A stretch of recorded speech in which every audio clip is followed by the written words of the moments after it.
What's going on, guys? Welcome back to the PT Coffee Cast, brought to you by The Movement.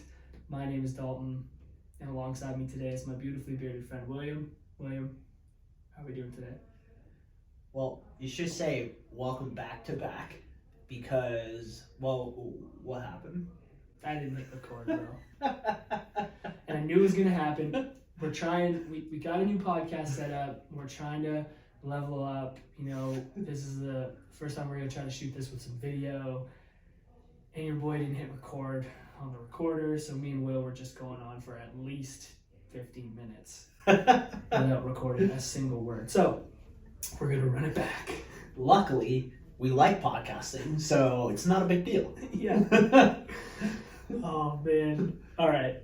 Overall, though, it's been a good day. It's been a good day. Yeah. I was saying the last time we recorded this episode that I've kind of fell short on the coffee thing because I've been drinking way too much coffee on Fridays, which is probably why I forgot to hit record. And so I haven't been having coffee on the podcast. And I didn't want my head to explode. That's why I didn't have one. Well, that's the problem right there. We know what the solution is. I should have just had the coffee, man. But no, it's been a good day. Like you were saying, we had our first clinic kind of rounds with our clinicians and our mentees that we have here at the Movement, which was cool. Having them in here doing some force gauge testing, going through clinical scenarios. I know that's something that you've been leading up and doing a really good job of, so that was cool to see that kind of go down today for the first one. Yeah, it's fun. It's like a new kind of challenge for me, just sort of facilitating that, and I think it's great. We get a chance to just sort of collaborate on cases, especially some of the more challenging ones, and come up with different ideas on how to navigate those and whatnot. So it's awesome. We have a great team to do that with, so it was really fun. Yeah. And what we want to dive in today, guys, is we want to kind of continue off of our last episode. If you haven't checked it out, we talked about identifying people's whys, why it's important to do that, how you do it, what happens if some people don't have a why or aren't able to come up with one on the spot. And something that we talked about on the last one that was important is identifying expectations. And then another little thing we're going to touch on is identifying barriers early on that individual may face throughout their plan of care that you guys can address so that we can help navigate those things. And so around kind of identifying expectations, I think there's a couple ways you can look at it. One thing that's important is identifying the expectations for that initial assessment, that initial meeting with the client, and then identifying expectations for what it's going to look like working together. And a couple ways in which you can ask certain questions to do that. But before we dive in that, I want to ask you, why do you think it's important to identify expectations with clients? I think if you're not aligned on expectations, then what you're doing could be right, in terms of the approach that you're taking. You could be doing exercises that make sense, whatever it is that you're working on. But if they're not on the same page as you in terms of the how to achieve their goal, what they thought physio was going to look like, what they thought the sessions were going to entail, then it's unlikely that you're going to have the opportunity to work with them on that. And so that's where being aligned and on the same page with respect to those expectations right from the beginning, and then continuing to be on the same page with that is so important. That's a good note on continuing to be on the same page, because those expectations might shift throughout the plan of care. So constantly coming back to those, I think, are important. Yeah. Or else the stuff that you're doing is sort of arbitrary. It has to be meaningful to them. Right. Yeah, and some of the the kind of bad outcomes that I've had in the past, or let's say not so good relationships with clients, because that does happen, have been around mismanagement of expectations, 100%. And I've had situations where maybe the plan of care wasn't going so well, and the things that we were trying weren't working the way that we anticipated, but our expectations around the sessions and what we do and each other were set early, that it's actually kept them engaged and prevented them from falling off just because we had those expectations established. So I think it's super important to do. Yeah, you're right. It's like, if it can come down to how likely are we to deal with adversity, like something like that in the assessment. If they are under the impression it's going to be a smooth process the entire time, and then something happens, then you might lose that client and lose the opportunity to go forward. Whereas if it's established right from the beginning, hey, it's super normal for rehab to be up and down, and then you run into a flare-up kind of situation, although that's still challenging to deal with, because you guys are on the same page, then you might have the opportunity to then navigate with them and navigate that with them and ultimately move forward. Yeah, totally. What are some questions that you ask to start to identify those things? I think right from the beginning, the one that I ask, I think we both do this pretty often, is what their previous experience has been with whether it's physio or rehab or any kind of rehab kind of experience, and go from there, because that opens up so many further conversations around expectations. Yeah, for sure. I think it's a good one because it, if they have had a past physio experience, they'll tell you a little bit. They'll tell you what that was, and that for me, and I'm assuming for you too, gives you a lot of information, because maybe their last physio or their last experience was more passive care, more ultrasound TENS, hot pack, type approach, and for me, right away, I'm like, okay, this is definitely opposite of how we approach things here. So it just in my mind gives me an idea of like some of the conversations that we're gonna have in order to make sure that those expectations are met, right? And I think it just gives you little mental notes to get an idea of where the person's at, as well as the opposite is maybe they're coming from a place that's very similar to the way that we practice, and it's like, oh, okay, cool.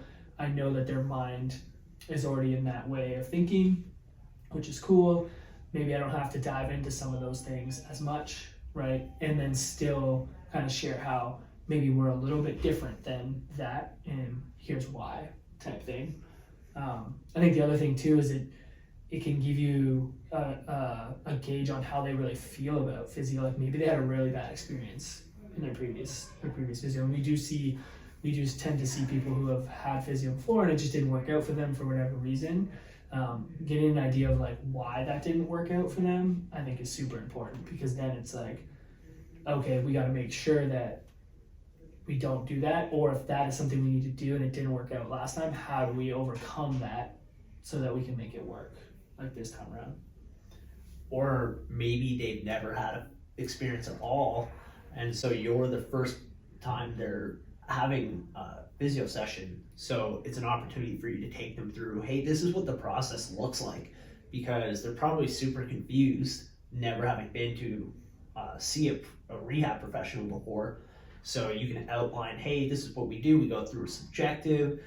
The purpose of this is to understand your story, and kind of understand what your goals are, where we want to get to, and then kind of go from there along the process of the session.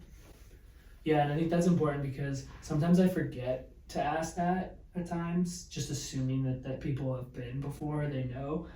And I could see how the uncertainty of not knowing what really a physio does or what they're going to do in that session could be very could drive a lot of anxiety or worry in someone who's just unfamiliar with it, especially if you're already coming in with an injury and you're already not in a good place. Like, it's definitely something that can make people feel a little bit uneasy. So I think it's definitely important, to address it for sure. And even just you chatting, like usually what I do within that about setting expectations is I will give them an overview of what we're going to do in the session today, so that they understand like what we're going to do right now and where we're going to get to. And I think that's good, because I think that can kind of flow into another question that you brought up before, is have we covered everything that you want to cover today?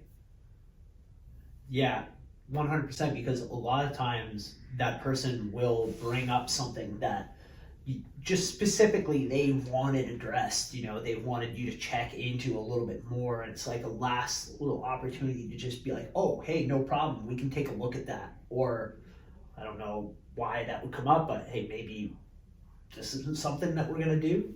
Well, actually, one thing that I think comes up a lot is, like, I thought there were going to be a lot more exercises, right? So maybe that's an opportunity to be like, hey, don't worry, that's coming. However, this is why it's important for us to not rush X, Y, and Z.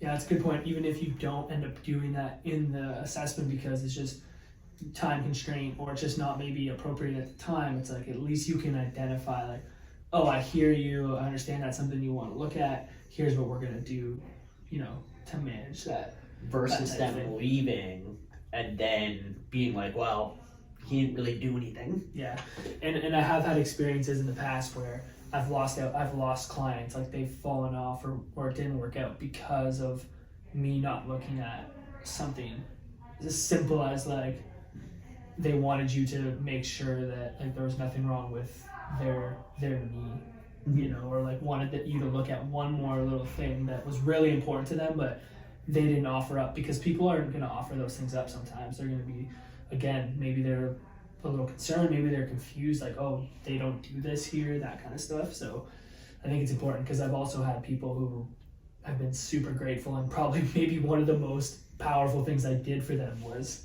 look at that, because no one else had looked at it before. Yeah. No, I mean, like it's amazing how many times something comes up at the end, just asking that question of, is there anything I've missed, or what have I missed that you wanted me to check into, or have we met your expectations of the session, that kind of thing. Mm-hmm. But I also think it's important during the whole session it's almost obsessive, but like continuously setting expectations for every part of the assessment. Like coming down to, hey, we're going to do the objective portion now. This is what I'm aiming to find, right? Or this is what I'm teasing out. The purpose of this particular movement that I'm looking at is this. Because then it's not arbitrary what you're going through. Mm-hmm. So it's almost like you have the macro expectations, but then you also have those like little micro expectations throughout. Yeah, I think that's key, and you can constantly relate those back to their why and their goals, right? Because you've already established that, most likely, or hopefully you have, right? Yeah. And you can constantly reaffirm, like, oh, this is why we're looking at this, because it's important that we identify how your tissue tolerates this load, because your goal is to get back to squatting. Exactly. And that really, like, whether people consciously or subconsciously recognize that, it's very important. Like, if they don't pick it up, they do feel like if they don't acknowledge it, they are feeling comfortable that you're doing that for them. Yeah, it's like, you're going through like a valgus test.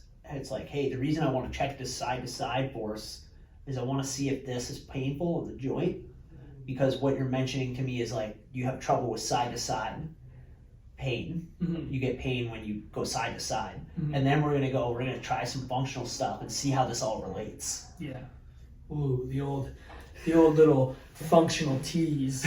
I like it. The other thing I think is important on that expectation thing, before we get into like some of the identifying barriers, is them getting an expectation for what they expect throughout our time together, and what they hope to get out of it is something that I'll tag on top of that.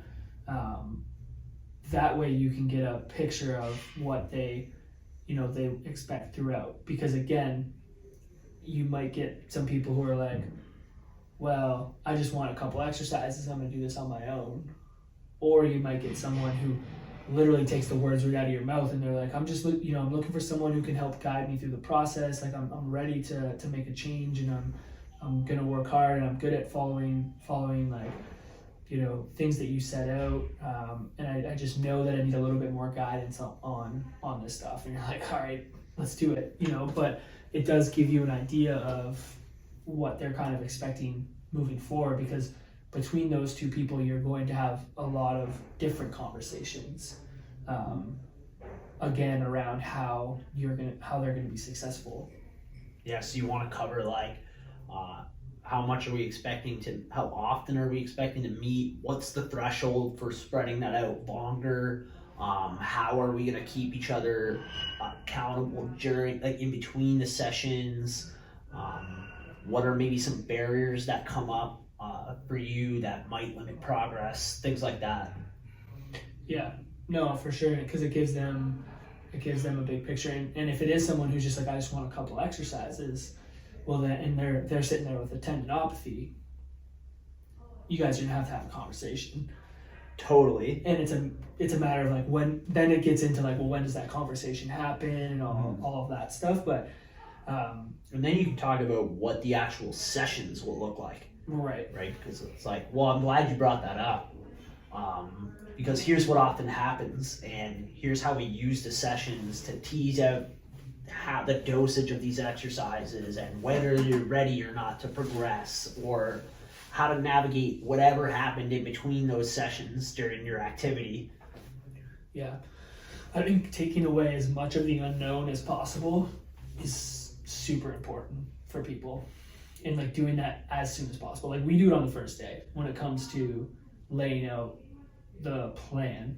You know, it's a rough kind of idea, but the framework's laid out like right away so people can see it. And we use the whiteboard, so there's a visual representation of it so that people can see where they are, where they need to go, what's going to be filled in between the gaps, what our expectation is of that recovery process, and then try and understand what their expectation is so that we can align those the best that we can. And I think one of the things that I've improved on a lot as my confidence is built in clinically is telling people what that expectation is, because it's important that you as the physio or the leader in this situation lays out those expectations for how this type of injury gets approached and what's to be expected at each of those phases, even if it's something that maybe that client hasn't done before, or again, they've said some things that go kind of against that approach. I think it's important to at least bring those up so that expectations are met, because not only are you trying to meet their expectations or understand where they're coming from, they need to understand where you're coming from, because we view this as an investment into each other, and I think that's important. And there's so many things that could come up that make you dive into more conversation. For example, something that comes up commonly is like, I want to take care of this knee pain, but I'm doing a race in a month. Right. That probably requires a conversation about what we can feasibly expect in that timeline, and maybe gives them an opportunity to think about what they really want to prioritize. No worries. Most of the time it's just push through the race. Let's be real. No, but that's important though. That's a big thing, because then you have that conversation with that person. It's like, oh, okay, that's your expectation, or that's what's going on. It's like, cool, here's what you can expect from the type of injury that you have and how we approach this. Here's what I think is going to be the most important things for you to think about, and the kind of do's and don'ts, or what the outcome can be if you do decide to go through that race. And then it's on them to make that decision as to whether or not they want that, right? And that's important to identify early on, instead of like 3 sessions in, right? And then you're like, oh yeah, you know what, you probably should race. And they're in their mind, they're like, well, I'm racing no matter what. There can be tons of different scenarios that come up that are similar to that. For sure. Whether it's time commitment, availability, that person's like level of motivation to be held accountable for doing exercises. There's all sorts of different scenarios similar to that one, but in different ways, where talking about here's the ideal plan and then asking them, what do you think about this? How is this going to fit in your lifestyle? And just diving more into and allowing them to bring those things up. Yeah. And I can kind of transition a little bit into it, and we've kind of hit on some of them, but like the importance of identifying barriers and kind of identifying them early on, right? And I think a lot of those can come up in conversation when you are asking them about their expectations and all that stuff, right? But I think, you know, there's a couple specific things that you can ask, like if they've had a failed experience before with physio, or even with maybe a health related thing, you can ask them like, hey, you know, what kept you from being successful in the past with this? And sometimes that can bring up, you know, oh, I just felt like I didn't have a good enough like communication line with my clinician, or oh, you know, I was overwhelmed, I had a lot going on, and I didn't have, you know, enough time to do, you know, the exercises that they were giving me every single day. I had like 10 different exercises I was doing, right? Like that can start to give you an idea of like where this person has had trouble in the past, so that you can make sure that you're not leading that person down a bad route right off the bat, right? And then I think another one, if someone hasn't had a failed experience, because sometimes that's going to happen, or they haven't had an experience at all, you know, asking them, is there anything you foresee during our time together after we've gone through all of this plan that you feel like a barrier would pop up that we need to address, and see what they would say after you've laid out the plan, right? Like based off what we just talked about, you know, are there any barriers with this that you foresee popping up? What are some of the common ones that you have seen come up? I think like one that's always come up is time. You know, people claim they don't have enough time. I think that's a major one, and it's just a matter of identifying what that real reason is. Like, is it actually a time thing, or, you know, is there other things going on there? Another one that comes up, I think, a lot of times is like, I'm just not someone who can be consistent, or I have trouble being consistent with things. Like I can see myself being motivated early on, but then falling off because I have a hard time staying on top of things. You know, those are two common ones that I feel like come up often.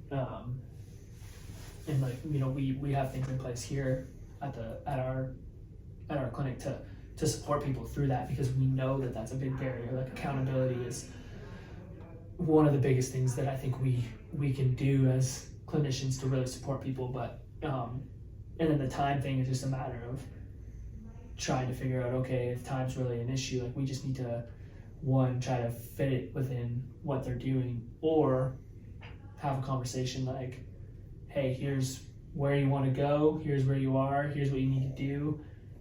We got to try to figure out how this works. And sometimes it can't be like just like, okay, we'll just do one exercise instead of 3, because sometimes that's not enough to get the person back to where they want to get to. So those are two common ones. Do you ever see other ones that pop up? I'm sure there probably are, but I think the good thing about that is getting them to verbalize it, because later on in the process, let's say in the consistency example, and you notice that they're not being consistent, instead of you saying, hey, you're not being consistent, you need to be more consistent, which probably isn't very effective. No, they've probably heard that before. It's go back into the why. Hey, I know your goal is to get back to running. You told me earlier on that one of the things you struggled with was consistency and like following through on something. I've noticed you've been trailing off a little bit lately. You know, tell me a little bit about what's going on. Are there ways that we can get you to get back on track? And so it's like, oh yeah, I committed to that. I said that was a problem. I need to figure out. So there's that, like, versus like somebody just shouting at them that they need to be more consistent. Yeah. And I think another way you can go about doing it too is just like asking them, what do you think we can do to help improve your consistency, and get them to think about it and come up with those ideas. Because again, you could tell them like, you gotta follow along on that or whatever, but you know, having them come up with ideas or ways that they can be consistent is good. Because then they're coming up with the answers, and then it's our job to be like, oh, okay, cool, let's support you that way. If you would have just given me that ultrasound to begin with, though. Yeah. Anything else you want to add to that? I don't think so. That's pretty good. Like, just making sure that you are aware of what that person's barriers are, whether their expectations were met during the initial assessment, and getting as much information as you can in terms of like that person and what they expect, so that you can bring that back later on in the process.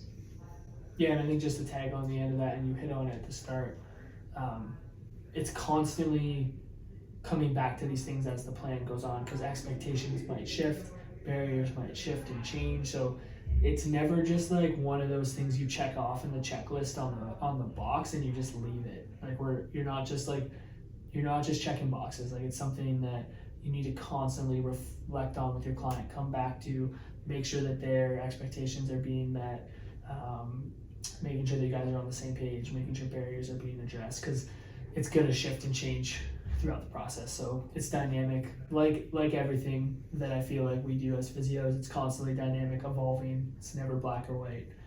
We're always living in the gray, man. And it's really hard. Yeah. Oftentimes the expectations aren't clearly communicated for some reason, you know, whether it's like a communication breakdown or just having difficulty getting those points across. I think that's a main thing, but I do think a lot of it comes down to expectations, and a lot of the failures are around that.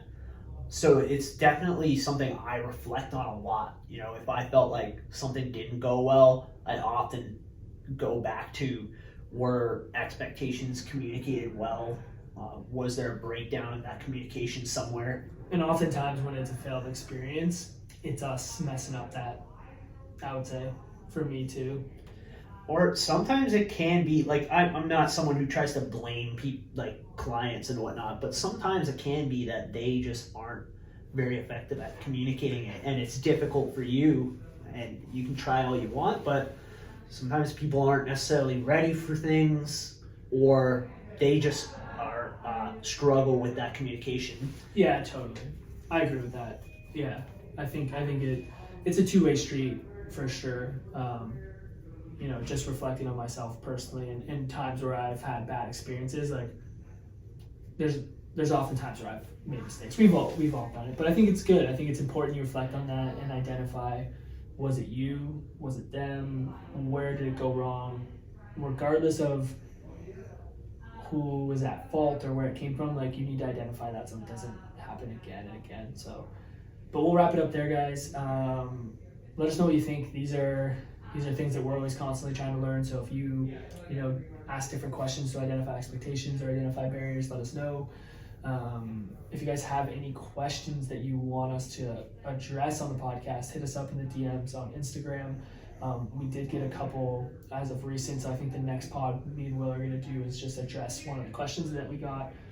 So I'm pumped about that. So keep those coming, guys. And then if you guys aren't following us on Instagram, head over there, follow us at PT Coffee Cast, and subscribe to the show. Head over to your podcast platform, subscribe. If you've enjoyed any of our episodes, take value away from them, even when we forget to record them, drop us a review. We'd appreciate that. And yeah, that's all we got for this one, guys. We will see you next time. Have a wonderful day. Peace.